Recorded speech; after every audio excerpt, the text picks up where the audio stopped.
Una de las figuras más veneradas de la antigua Roma fue Lucio Quincio Cincinnato, un general que fue llamado del retiro para salvar a la República Romana. Cincinnato se dedicaba a cultivar la tierra a orillas del río Tíber en su granja, mientras un ejército rodeaba a las fuerzas de Roma, y entonces el Senado lo llamó del retiro, le pidió que organizara un nuevo ejército y lo nombró dictador por 6 meses. Esa responsabilidad significaba que tenía la autoridad para gobernar sobre Roma durante 6 meses. Cincinnato se apresuró a formar un nuevo ejército, salió a pelear contra los enemigos de Roma, los derrotó en 16 días, regresó victorioso a Roma, renunció a la dictadura y volvió una vez más a caminar detrás del arado con el que estaba preparando la tierra. Desde entonces, cada vez que los romanos pensaban en una figura que encarnara la frugalidad, el patriotismo, la carencia de ambiciones personales, pensaban en Cincinnato. Y no fue la última vez. Cuando tenía 80 años, una vez más fue llamado al retiro por el pueblo de Roma para luchar contra los aristócratas que querían quitarles sus privilegios. Guardando el sentido de proporción, los judíos tuvieron también en Josué, hijo de Nun, su propio Cincinnato. Josué fue un excepcional líder militar, político y religioso. Dirigió la conquista y colonización de la tierra de Canaán. Era un hombre sobrio y modesto, un profeta que después de repartir la tierra prometida, se fue a su tierra, a su heredad en las montañas de Efraín. Disfrutaba tranquilamente del retiro cuando a los 110 años fue llamado una vez más, pero no por los líderes de la nación o por el pueblo. Fue llamado por una carga insostenible, la imperiosa necesidad de confrontar al pueblo con la decisión de la que dependería realmente su futuro. La decisión era optar por el Dios único y verdadero o asumir las desastrosas consecuencias de cualquier otra elección. Su urgente llamado fue expresado en 3 imperiosas demandas. Veamos, hermanos, cuáles son. Antes, hermanos, de pensar en las enseñanzas de este pasaje, debemos decir que todos los pueblos en su memoria tienen figuras de personajes que representan la frugalidad rústica, la carencia de ambiciones personales y el amor y el compromiso por el pueblo. Los romanos alababan la memoria de Cincinnato, y sí, si usted lo está pensando, la ciudad de Cincinnati en Estados Unidos lleva ese nombre precisamente por el general Lucio Quincio Cincinnato. Los hebreos tendrían el equivalente en la figura de Josué, hijo de Nun, un profeta, un líder militar, un líder religioso, que cuando terminó de repartir la tierra prometida se fue a cultivar su granja en las montañas de Efraín, pero cuando tenía 110 años fue llamado para confrontar al pueblo con su última decisión. No fue un llamado del pueblo, no fue un llamado de los líderes de la nación, fue un llamado de su responsabilidad delante de Dios para instruir al pueblo y guiarlo a tomar la decisión de la que dependería absolutamente todo su futuro. Y entonces a los 110 años reúne al pueblo y le hace un triple llamado. En primer lugar, le llama a temer al Señor. Antes de la muerte de Moisés, Josué fue ungido formalmente como líder de Israel, según Números 24, 12 al 23. Si usted lee con calma después el pasaje de Números 27, 12 al 23, va a encontrar que la elección de Josué estuvo totalmente ritualizada, porque se trataba de una elección formal en la que no hubiera dudas sobre quién sería el sucesor de Moisés. Yo recuerdo hace algunos años, en una de las iglesias bautistas más grandes del país, un líder muy carismático, salía de la iglesia para iniciar una obra nueva en la Ciudad de México, y entonces fue necesario que el pastor de la iglesia despidiera formalmente delante de la congregación a ese líder, hablando acerca de cuál era su ministerio. y había razones de peso para hacerlo. Lo que estaban diciendo gráficamente es: nadie lo corrió, no se fue, no fue una situación de división, simplemente es un llamado del Señor y nosotros oramos por él y lo consagramos en las manos de nuestro Dios. Algo similar, guardando el sentido de proporción, ocurrió con Josué. Fue llamado, fue investido, fue ungido delante del pueblo, porque era importante que supieran quién sería su nuevo líder, y la nación dijo: que el Señor ponga sobre nosotros a un varón que él haya escogido, y el Señor llamó entonces a Josué, hijo de Nun. Pero no era un político más, era un verdadero estadista. ¿Cuál es la diferencia entre un político y un estadista? Un político es alguien que piensa en la próxima elección, un estadista piensa en la próxima generación. Un político es capaz de mentir al pueblo con tal de lograr su aspiración. El estadista tiene el valor de decir la verdad, por más cruel que sea, con tal de que el pueblo se concientice. Los políticos son capaces de dividir con tal de llegar al poder. Los estadistas tienen la capacidad de multiplicar los apoyos y lograr el triunfo del pueblo. Los políticos luchan en contra de sus adversarios con tal de llegar al poder. Los estadistas tienen la capacidad de convertir a sus enemigos en amigos. Los políticos buscan la gloria personal, los estadistas buscan la gloria del pueblo. Los políticos usan su fuerza personal y la de sus seguidores para triunfar. Los estadistas usan su fuerza personal, la de sus seguidores y la de sus enemigos para llegar al pueblo. Cuando el general Charles de Gaulle, presidente de Francia, visitó a México en los años 60, preguntó al presidente Adolfo López Mateos, pariente de mi hermano Sergio, le preguntó: ¿a usted, señor presidente, le quiere el pueblo? Y el presidente López Mateos dijo: sí, a mí me quiere el pueblo. Y voy a hacer un paréntesis para decir que tal vez fue el último presidente querido de México. Era un presidente muy popular. Y entonces López Mateos le pregunta al general de Gaulle: ¿y a usted, general, lo quieren los franceses? Y él dijo: no, a mí no me quieren, a mí me necesitan. Lo que estaba diciendo era: el pueblo sabe que si necesita un líder que pueda sacar adelante el proyecto de nación, necesitarían a un estadista, a un hombre como él. Los políticos buscan la popularidad y ser queridos. Los estadistas, en cambio, suelen ser necesitados por su pueblo. Fue el caso de Josué. Como el excepcional hombre de fe y de estado que fue, el profeta se preocupaba y se ocupaba en el futuro de Israel. No podía partir de este mundo sin la seguridad de un futuro cierto para la nación. Juan Calvino diría al respecto: la piadosa solicitud de Josué para proveer un ejemplo digno de ser imitado para aquellos que están a cargo de otros, porque así como un padre no sería considerado lo suficientemente cuidadoso si solo pensara en los intereses de sus hijos a la hora de la muerte, también los buenos gobernantes deben ver hacia adelante, de modo que no solo dejen detrás de sí un Estado bien organizado, sino también fortalezcan y aseguren la existencia de la nación por un futuro largo. Lo que estaba diciendo Juan Calvino es que lo que hizo Josué fue precisamente eso: asegurar no solo el futuro de la siguiente generación, sino el futuro de la nación de generación en generación. Pero Josué sabía que la esperanza de Israel no estaba en una política sabia o en una administración justa. Sabía que estaba en la obediencia a Dios. Para Josué la obediencia no era solo la expresión del temor al Señor. ¿Qué es el temor al Señor? Lo primero que debemos recordar, hermanos, es que el temor a Dios es un mandamiento.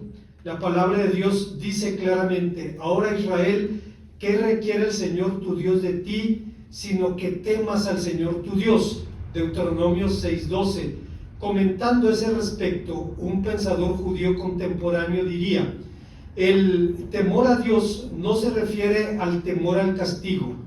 aunque puede ser útil como un medio represor para alejarnos de las transgresiones en contra de Dios en algún momento de inmadurez espiritual, cuando no se puede despertar ninguna otra motivación más profunda, el temor al castigo, sin embargo, no se considera realmente una forma de servicio al Señor, porque si cumplimos los preceptos de Dios para evitar el castigo, no estamos cumpliendo en aras de Dios, sino en nuestro propio interés. El verdadero temor de Dios está basado en el temor de cortar nuestro lazo de amor con Él y nuestro pacto matrimonial con Él, de tal manera que el temor a Dios surge naturalmente del precepto de amarlo. Si amamos a Dios verdaderamente, temeremos hacer cualquier cosa que pueda separarnos de Él. Este temor mantiene nuestra conciencia centrada en Dios y nos previene de hacer algo que prohíba su palabra. Aunque temor es una palabra cuyo significado va desde terror hasta honor y sumisión, la actitud adecuada del creyente ante el Señor es de respeto, de reverencia, de sobrecogimiento. Los sabios de Israel dicen que todas las cosas están en las manos de Dios, excepto el temor de Dios. Lo que decían era, en otras palabras, que temer a Dios es nuestra respuesta. Es la parte que nos toca. Es aquella actitud con la que respondemos a su ser, a su naturaleza y a sus hechos poderosos. Las personas que temen al Señor oirán su palabra y le obedecerán. No intentarán provocar a Dios con la desobediencia ni jugar, entre comillas, con el pecado. El temor no santo lleva a la persona a huir de Dios, pero un temor santo lo lleva a hincar su rodilla en amorosa sumisión a Él. Lo admirable acerca del temor de Dios es que cuando le temes a Dios, ya no le temes a nadie, mientras que cuando no le temes a Dios, le temes a tu propia sombra. Hermanos, ustedes recordarán, hay pasajes como aquel en Génesis 28, si mal no recuerdo, donde el patriarca Jacob está huyendo de la venganza de su hermano y llega a un lugar que se llamaba el almendro, que en hebreo es luz, así como luz en español, pero es solo una coincidencia fonética, significa el almendro. Ahí llegó, acomodó unas piedras y se puso a dormir, y soñó una escalera por la que subían y bajaban ángeles, y despierta aterrorizado diciendo: cuán terrible es este lugar, no es otra cosa sino casa de Dios y puerta del cielo. Él estaba aterrorizado porque hasta ese momento no conocía a Dios. Dios era el Dios de sus padres, el Dios de su padre, de su abuelo Abraham, pero todavía no tenía un encuentro personal con Él. O podemos recordar el pasaje del endemoniado gadareno, que el Señor expulsa un espíritu inmundo de él, y cuando los habitantes de Gádara ven esto, le ruegan al Señor que se vaya de allí. Cuando no conoces a Dios, tendrás un temor supersticioso. Cuando conoces a Dios, no le temerás a nadie. Y cuando no conoces a Dios, le terminarás temiéndole a tu propia sombra. Esto nos lleva a la segunda idea que encontramos en el pasaje. Josué llama a la nación a servir a Dios con integridad y fidelidad. No es exagerado decir que la lengua hebrea es como un maratonista africano. Si usted ve un maratonista africano, ve la cabeza y 4 hilitos que cuelgan de allí. No tiene grasa corporal mínima, incluso tiene poca musculatura, se le ve cada músculo en el cuerpo, pero no tiene un volumen y tiene lo suficiente para llegar en primer lugar. Son gente hecha para eso. Usted recordará allá en los libros históricos que cuando el ejército de David derrota al de Absalón, mandan a un etíope a dar las noticias. ¿Por qué? Pues porque desde la antigüedad se sabía que son corredores formidables. Bueno, la lengua hebrea es como un atleta africano. Es una lengua magra, musculosa, solo tiene 2 tiempos gramaticales, solo tiene 400 raíces y comunica la verdad divina a los hombres con esos elementos. Decimos esto en función de la necesidad de entender este llamado al servicio exclusivo. En nuestro texto, servir es un concepto más relacional que funcional. No describe actos de asistencia personal. No tiene un sentido propiamente ministerial. Hoy en día decimos, este pastor tiene 10, 20, 30, 40, 50 años de servicio. Hoy en día cualquier pastor rebasa con mucho el tiempo del ministerio del apóstol San Pablo. No con los mismos frutos, ni con la misma influencia, pero el ministerio de Pablo fue relativamente corto, aunque nadie puede tener la influencia y el impacto que Pablo tuvo en su ministerio. No describe entonces el ministerio como cuando decimos este pastor tiene tantos años de servicio. Tampoco describe los actos del público, del culto público, pues aunque en la Biblia se llama servicio al culto, no, ni el servicio ni el culto son algo esencialmente litúrgico. En los hechos se puede separar el culto de la relación con Dios. Es la razón por la que el profeta Isaías dice: este pueblo de labios me honra, pero su corazón está lejos de mí, y mi temor es un mandamiento enseñado por los hombres. Servir significa realmente escoger al Señor, optar por Él, reconocerlo como Dios, declararlo como la razón y la meta del culto y de la vida misma. Esa fue justamente la demanda de Josué en el texto que nos ocupa. Dice la palabra de Dios que en su discurso de despedida tenía 110 años de edad y llama a la nación y les dice: y si mal os parece servir al Señor, escogeos hoy a quien sirváis, si a los dioses a quienes sirvieron vuestros padres cuando estaban al otro lado del río, o a los dioses de los amorreos en cuya tierra habitáis, pero yo y mi casa serviremos al Señor. Creo que podemos tener una idea más o menos clara de qué es lo que se está demandando aquí al pueblo de Dios. No es difícil ver sus flaquezas, es más fácil ver la paja en el ojo ajeno, pero a menudo, hermanos, cuando echamos mano del espejo en la palabra de Dios, tenemos que ver nuestra realidad. El ojo no puede verse a sí mismo a menos que pongamos un espejo delante de él, y podemos de esa manera ver la verdad. Más que nunca se hace necesario responder a este llamado de Josué, porque, como sabemos, el Evangelio de Jesucristo ha sido sustituido por lo que San Pablo llamaba otros evangelios en Gálatas 1:6. En el costarricense Juan Stam hablaba de 5 evangelios que no son evangelios y son mensajes populares en nuestro tiempo. El primero es el evangelio dinerocéntrico, en el que los predicadores de la prosperidad se inventaron una supuesta ley de la siembra, malinterpretando, según a los Corintios 9:10, convirtiendo una simple figura agrícola en una especie de ley universal y automática como la ley de la gravedad. Este discurso va de la mano con el culto al éxito que produce una sociedad cristiana basada ya no en el amor, sino en la competencia, cuyos criterios de legitimación son el dinero y la fama. Un cristianismo que predica la justificación por logros, que idolatra a los exitosos y ningunea a los no exitosos. Personas que pueden decir: mi iglesia tiene 3, 4, 5, 10 mil miembros, y empieza a ver a los otros cristianos evangélicos como dicen que Dios ve a los ratones chiquitos y orejones, ¿no?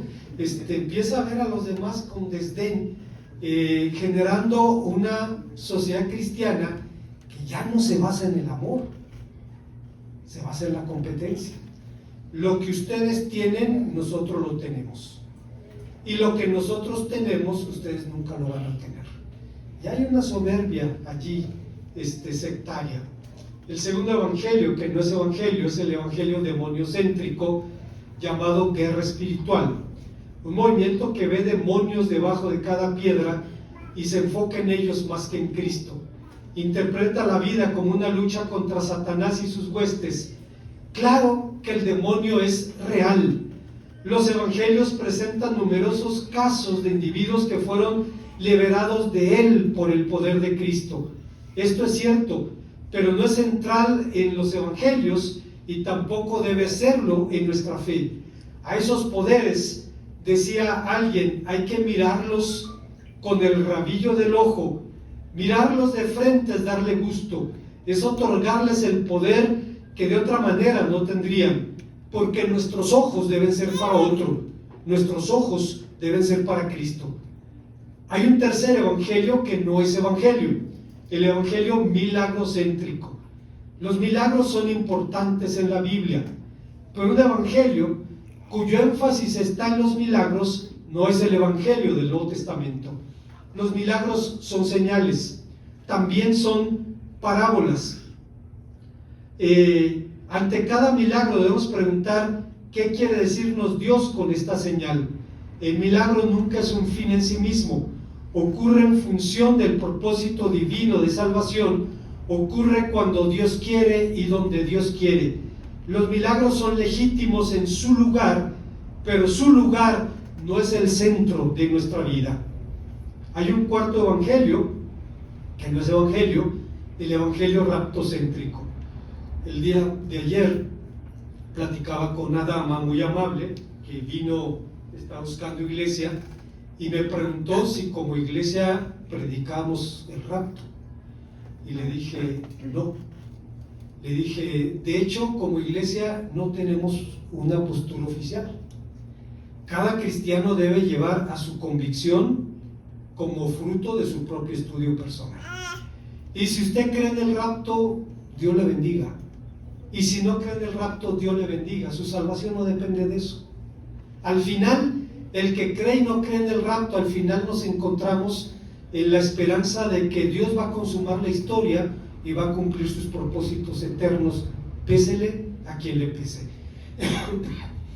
En este caso, la fe se centra en la idea de que Cristo vendrá a levantar a su iglesia y llevar al cielo antes de que comience la gran tribulación. Esta ferviente expectativa del rapto domina a millones de cristianos evangélicos y a veces es su única esperanza. Curiosamente, la palabra rapto no aparece en la Biblia. Un análisis gramatical serio nos lleva a entender que el verbo seremos arrebatados cifra realmente el acto de llevarnos al único importante, a nuestro encuentro con Cristo. El evangelio raptocéntrico no solo confunde verbos con sustantivos, confunde también el mero transporte con lo único importante. ¿Y qué es lo único importante? El apóstol San Pedro dice, encontrarnos con aquel a quien amamos sin haberlo visto. Hay un quinto evangelio que no es evangelio, el evangelio egocéntrico. Un común denominador de los pseudoevangelios es el egocentrismo. Proclaman un evangelio de ofertas, ofrecen el oro y el moro, ofrecen sin la exigencia del discipulado, la prosperidad, el poder, la victoria, la sanidad y la profecía, el escape de la gran tribulación y el infierno. Esto no es nuevo. Ya José Martí, aquel prócer cubano que luchó por la independencia de su país, decía de ciertos curas de su tiempo lo que podemos decir de pastores y ministerios de nuestro tiempo. ¿Qué juicio debes hacerte de un hombre, decía Martí, que te dice que te va a hacer un gran bien, que lo tiene en su mano, que sin él te condenas, que de él depende tu salvación y que por unas cuantas monedas te niega ese inmenso beneficio? ¿No será ese hombre un malvado, un egoísta, un avaricioso? ¿Qué idea te harías de Dios si realmente Dios mandara a semejantes mensajeros, un Dios que regatea, que vende la salvación, que todo lo hace por dinero, que te manda al infierno si no le pagas, o al cielo si le pagas. Un Dios que es una especie de prestamista, de usurero, de abarrotero. No, mi amigo, hay otro Dios. Que lo viera un poeta, que lo entendiera un revolucionario.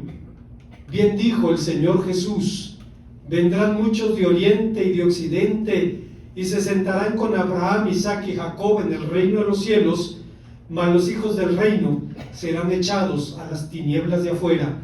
Mateo 8:11. Así que nuestro dilema, hermanos, hermanas, o creemos y predicamos evangelios de pacotilla, evangelios de piratería, o creemos y predicamos el santo evangelio de Jesucristo, ese mensaje de salvación por gracia que ofrece justificación del pecador y no del pecado, ese evangelio que demanda tomar la cruz y seguir a Cristo, que nos llama no solo a ser creyentes o miembros de la iglesia, sino a ser verdaderos discípulos. Ese evangelio que, como dice Juan Stam, nos llama al mundo, pero no a estafarlos con baratijas religiosas o chucherías exegéticas, o producir simpatizantes que crean lo que Cristo ha enseñado, sino discípulos que hagan lo que Cristo ha mandado. Es necesario decidir nuestra lealtad, porque hoy día hay evangelios que avergüenzan al evangelio, pero como dijo el apóstol San Pablo respecto al verdadero evangelio: no me avergüenzo del evangelio, porque es poder de Dios para salvación. Hay una tercera y última enseñanza. Josué tiene 110 años, ha reunido a la nación en Mizpa, está pronunciando su discurso de despedida, confronta al pueblo a tomar una decisión y le dice, en tercer lugar: quitad entre vosotros a todo Dios falso. Por todo lo anterior, la llamada de Josué a desechar todo Dios falso era una llamada apremiante que sigue vigente hasta el día de hoy. Por dioses falsos no queremos decir simples imágenes u objetos de culto. Hay ídolos más peligrosos que un pedazo de yeso o una impresión en papel. El ídolo puede ser religioso o secular, puede provenir de un mundo con dioses o sin dioses, pero su función es siempre la misma: servir como supremo integrador de la vida, como la razón y la meta de la existencia. Puede encarnarse en algunas de las obras de la naturaleza, puede ser la creación, puede ser el cuerpo, puede ser la vida, o cosas como la familia, el sexo, el trabajo, bienes materiales, etc. Y puede convertirse en nuestro Señor de manera casi imperceptible. ¿Cómo saber si estoy bajo el dominio de un Dios ajeno? Es muy sencillo. Si algo o alguien ocupa nuestro pensamiento, nuestros sentimientos y nuestra voluntad, ese es nuestro verdadero Dios, aunque digamos que creamos en el Dios único y verdadero. Así es que el llamado sigue allí. Bonhoeffer, un pensador alemán, hemos hablado mucho de él, era un hombre de la aristocracia alemana que se convirtió en opositor al régimen nazi y pagó con su vida por ello. Dicen en el catolicismo: Bonhoeffer es el único santo protestante. Bueno, cada creyente es un santo según la Biblia, pero en fin. Bueno, Bonhoeffer decía sobre este llamado: por apremiante que sea el llamado de Jesús, rebota, no consigue entrar en el corazón del hombre, porque el corazón está cerrado, ya pertenece a otro. El corazón se apega al tesoro acumulado, El bien amontonado se interpone entre Dios y yo. Donde está mi tesoro está mi confianza, mi seguridad, mi consuelo, mi Dios. El tesoro se constituye en idolatría. Cuando uno ve a un joven o a una joven que va a tomar una mala decisión en desobediencia y uno le dice, mira, piénsalo, pasa lo que dice Bonhoeffer, por apremiante que sea el llamado, rebota, el corazón está cerrado porque ya pertenece a otro. Es una realidad cruda que sigue en el presente. Es necesario asumir la opción por Dios y optar en consecuencia, porque hoy en día existe la tendencia a desplazar a Dios del corazón del Evangelio, para colocar al hombre en su lugar, de cambiar el Evangelio cristocéntrico por uno interesado y comprometido, ya no solo en las genuinas necesidades de los hombres, sino también en nuestros sentimientos, fantasías y ambiciones. ¿Acaso no escuchamos cada vez con más frecuencia disparates como pare de sufrir, Dios te quiere rico, Dios es el patrocinador de tus sueños? John Piper dice de forma brillante, él es un predicador contemporáneo, dicen los que lo conocen, dicen, es un hombrecito, bajito, delgado, cerca de 80 años ahora, dice, casi insignificante. Dice, pero cuando se sube al púlpito, se convierte en un león. Dice John Piper, hoy en día, como en toda generación, resulta asombroso ver cómo hay la tendencia a alejarse de Cristo como el don todo suficiente del amor de Dios. Resulta asombroso como cada vez de forma más rara se proclama a Cristo como el mayor don del Evangelio. Pero la Biblia nos enseña que el último y mejor don del amor de Dios es gozar de la hermosura de Dios. El mejor y mayor don del Evangelio es gozarnos en Cristo. El don del amor de Dios, que todo lo abarca y aparece reflejado a lo largo del Evangelio, es lo siguiente: ver y saborear la gloria de Cristo para siempre. En lugar de eso, hemos convertido el amor de Dios y el Evangelio de Cristo en una aprobación divina de nuestros deleites, caprichos, en esencia, en el deleite de la idea de que somos importantes. La prueba de fuego de la Biblia, que se centra en Dios y es fiel al Evangelio, es la siguiente: te sientes más amado porque Dios te consideró importante, o porque a expensas de su Hijo Él te permite el gozo de sentir por siempre que Él es importante para ti. Recae tu felicidad en ver la cruz de Cristo como una prueba de tu propio valor, o como una vía para disfrutar por siempre del valor de Dios. ¿Es la gloria de Dios en Cristo la causa de tu alegría? Es verdad que existen 10,000 dones que fluyen del amor de Dios. El Evangelio de Cristo proclama las nuevas de que Él, antes de morir, obtuvo 10,000 bendiciones para su novia. Pero Dios es el Evangelio. Ninguno de dichos dones conduce al goce definitivo, si no conduce a Dios primero. Y nadie para quien el mayor don del Evangelio no haya sido el del Señor mismo disfrutará las bendiciones del Evangelio. Aunque vivió en una era distante a la nuestra, Josué sabía que el hombre mira lo que tiene frente a sus ojos, que es muy fácil poner los ojos y el corazón de las bendiciones en lugar de ponerlos en la fuente de las bendiciones. Decía Oswald Chambers, un predicador inglés del siglo pasado, decía: el desafío más grande de la vida cristiana es centrarnos en Dios, y son sus bendiciones las que nos lo hacen difícil. Porque si Dios le prospera con salud, con bienes materiales, nuestro gozo va a estar allí y no en la fuente de esas bendiciones. El gozo en el mundo depende de las circunstancias y de las cosas. El gozo en Cristo depende de Cristo, depende de Él. Mi paz os dejo, mi paz os doy, como el mundo no los da, como solo yo los puedo dar.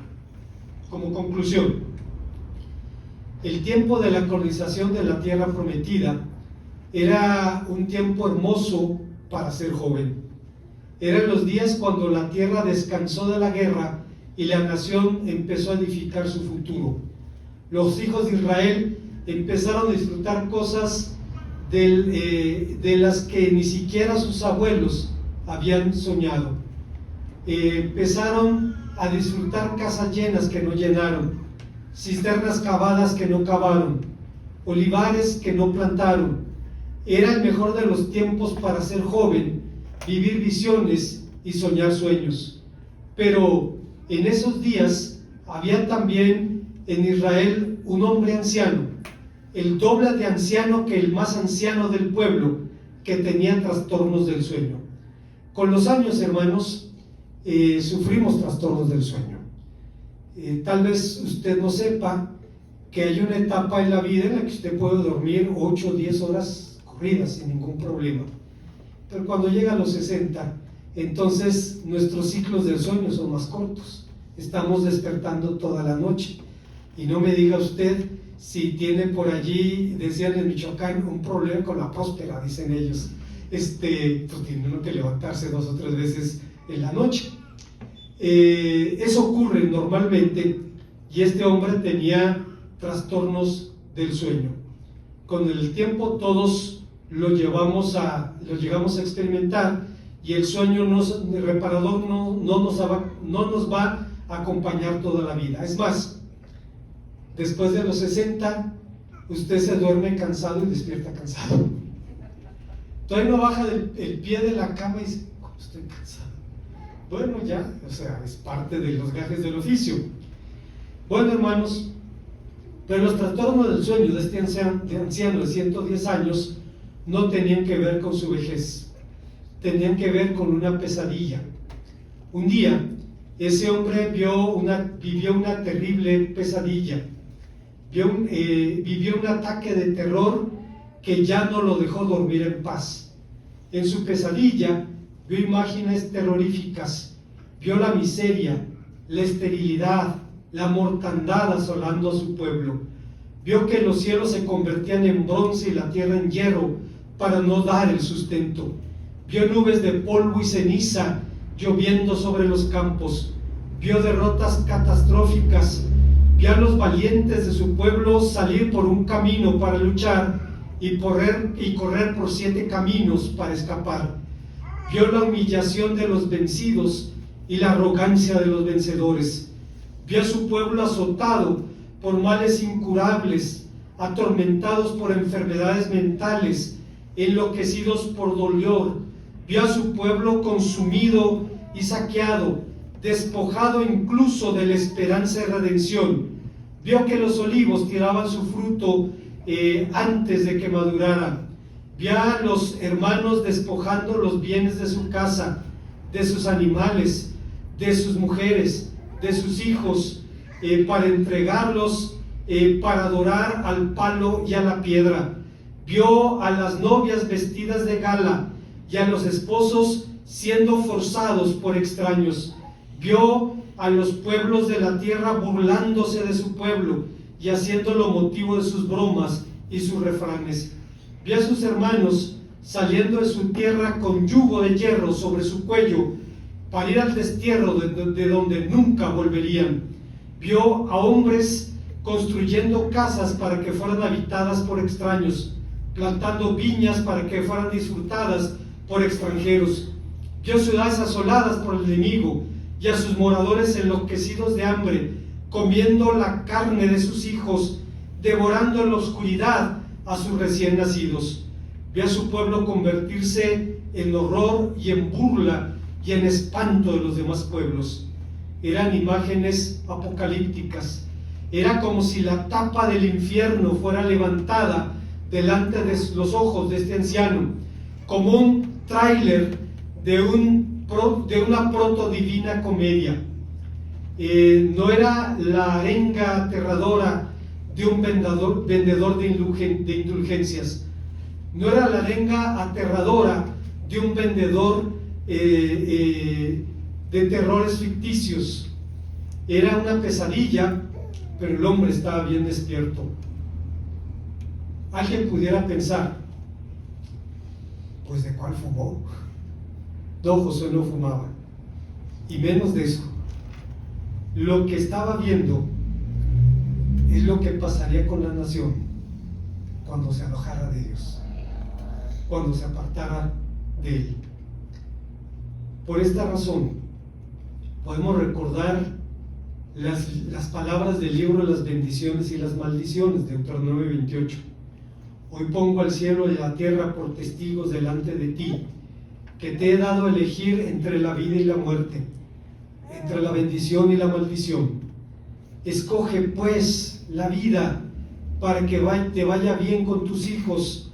Ama al Señor tu Dios, obedécelo y sé fiel a Él, porque Él depende de tu vida y en Él vivirás mucho tiempo en el territorio que el Señor tu Dios juró dar a Abraham, Isaac y Jacob. Deuteronomio 30, 19 y 20. Josué nunca olvidó las palabras de este libro. Las había leído toda su vida, las había grabado en su memoria, pero cuando el fin de sus días se acercaba, esa conciencia pesaba en su memoria. Fue cuando al final de sus días se acercaba que el peso del libro se agravó en su corazón. Hay momentos en los que la palabra de Dios cobra vigencia y relevancia cuando Dios hace despertar nuestro espíritu, como dice Esdras 1:1. Creo que fue lo que sucedió con Josué. En los últimos días nadie pensaba en tragedias, nadie estaba para hablar de maldiciones. Eran tiempos de alegría, tiempos de prosperidad, tiempos para soñar. Era un tiempo en que la antigua raza de esclavos se regodeaba en su libertad, en una prosperidad nunca conocida. Y entonces Josué convocó al pueblo para hacerle un urgente llamado, para advertirle el futuro que le esperaba si se apartaba del Dios único y verdadero. La primera parte del libro, la de las bendiciones, se materializó en esos días. Josué temía que se materializara la segunda parte, la de las maldiciones. Debía entonces advertir que la terrible pesadilla podía convertirse en una realidad para los hombres. Así es que llama a la nación a servir al Señor con fidelidad e integridad, y el tiempo demostró cuánta razón tenía Josué al pensar así. Termino con esto. En la tradición judía hay una leyenda que dice que cuando el templo de Jerusalén fue quemado después del año 70, tres rabinos, si mal no recuerdo, Rabí Josué, Rabí Yohanan y Rabí Akiva, fueron al lugar donde había estado el lugar santísimo, que era una montaña de escombros, y vieron como una zorra empezó a correr, a esconderse entre los escombros del lugar donde había estado el lugar santísimo. Dos de los rabinos empezaron a llorar porque vieron que se había cumplido la profecía, que la casa del Señor sería guarida de zorros. Y dice la leyenda que Rabí Akiva empezó a reír. Desconcertó a sus amigos, que le preguntaron: la nación ha sido destruida, el lugar santísimo ha sido desolado, es cueva de zorros, y tú te estás riendo. Y Rabí Akiva dijo: he visto el cumplimiento de la primera parte, la de la destrucción. Ahora espero la segunda parte, el cumplimiento de la restauración.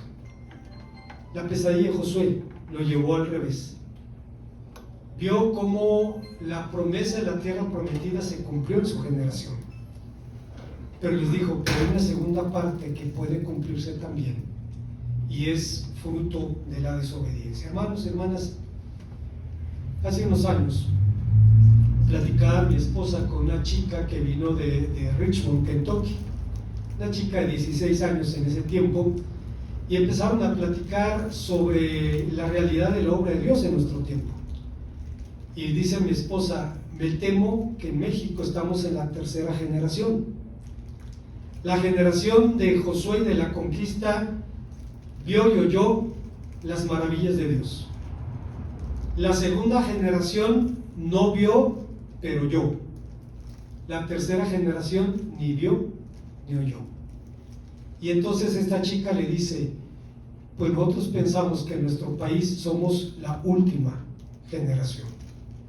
La verdad es que la pesadilla de Josué no era un estado de conciencia alterada, era saber qué pasa cuando nos apartamos del Dios único y verdadero. Que Dios tenga misericordia de nosotros y nos permita servir al Señor, temerle, agradarle y poner nuestra vida, nuestra familia en sus benditas manos para que tenga misericordia de nosotros. Oremos a nuestro Dios.